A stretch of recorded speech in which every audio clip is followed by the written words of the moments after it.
La soirée des galas du samedi 23 juillet avait procédé à la collecte des fonds à travers l'exposition et vente des tableaux peints par des artistes congolais et différentes personnalités de la République démocratique du Congo. Ces fonds collectés serviront pour le financement des projets agricoles, d'entrepreneuriat des hommes et femmes victimes de guerres et viols à l'est du pays.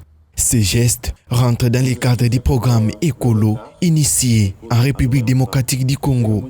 La prochaine étape, c'est aller justement auprès de ces mamans qu'on a promis depuis une année, 2 ans, et à exécuter les projets que nous avons sélectionnés ensemble.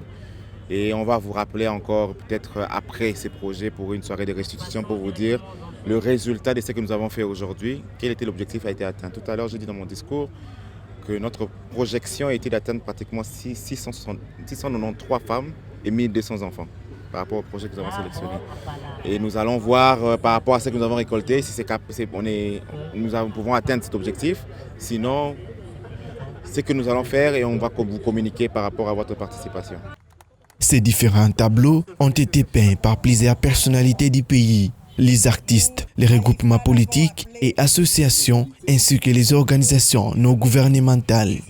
Mon tableau représente le buste d'une femme qui saigne, qui est blessée et qui souffre donc, mais qui reste debout malgré sa douleur, malgré sa peine, et qui porte dans ses bras un bébé. Le bébé symbolise la vie et l'humanité.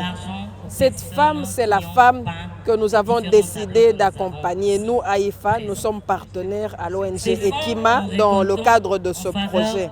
Nous avons décidé de l'accompagner sur le plan juridique, mais également sur le plan social, à travers la récolte des fonds pour la soutenir. Elle est à l'Est, elle est partout, elle est à Kinshasa.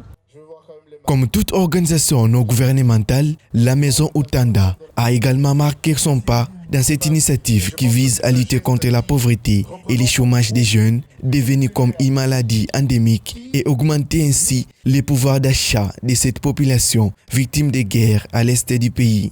Et je mobilise aussi aux autres de venir ajouter, et ou bien qui ne sont pas ici, de contribuer aussi, voir l'ONG Ekima, afin d'apporter leur contribution pour ces femmes dont le sourire les a perdus depuis longtemps. On pense que nous devons travailler en étroite collaboration et l'ONG est d'office notre partenaire afin que nous puissions atteindre les objectifs ensemble. Parce qu'au centre, nous avons une seule personne qui est au centre, qui est la femme, cette femme qui est victime, parce que les atrocités ou bien des femmes qui sont victimes sont différentes des hommes. La femme est plus touchée.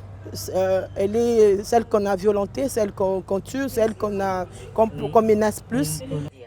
Les différents mouvements s'engagent à accompagner et à soutenir les jeunes porteurs de projets créateurs d'emplois dans le Nord et Sud Kivu.